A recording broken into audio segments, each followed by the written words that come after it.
Hello everyone, warm welcome to ArivuPro Academy's YouTube channel. Actually, today we are going to discuss something regarding the CSEET examination. You know that it is a remote examination, right? So when you are writing the examination in the remote mode, certain instructions are there which you should follow. These are the instructions. First of all, are you allowed to use the phone inside the exam hall? Which exam hall in the sense, whichever place which you took to write the exam, in front of the camera, are you allowed to use phone? No, no earphone, no headphone. Any means of gadgets are not allowed in the exam hall. Exam hall in the sense, whichever you chose to write the exam. Okay, so you are not allowed to use any of the gadgets. Then you are not allowed to use book, paper, pen, calculator, nothing. You are not allowed to use any of this following things during the exam time. Then have a presence of any other person. So you are afraid to write the exam. Can you make your parents sit along with you? No.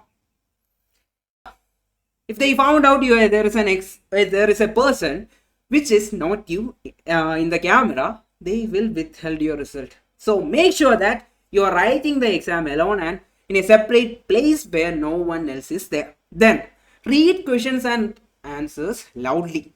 So if you want to read the question loudly, you can read it, but your exam results will get withheld. So don't do that. Any questions or answers, you are not allowed to read it loudly. Then leaving the workstation without submission of the test.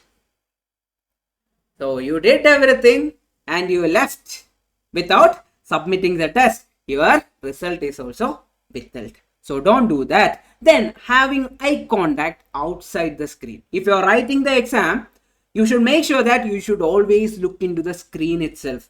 Otherwise, there is a chance that your exam result will get withheld. So make sure you don't do any of these things during the exam time. So your exam results won't get withheld from ICSI regarding CSEET examination. So you know about the softwares, like which software you will be using? SEB, Safe Exam Browser or Safe Examination Browser software, which you should install for writing the exam. So I think you are aware about it. If you want a separate video regarding SEB, please comment. We will make one video. Okay. Thank you so much. All the very best from ArivuPro Academy, and please subscribe to our YouTube channel. Thank you.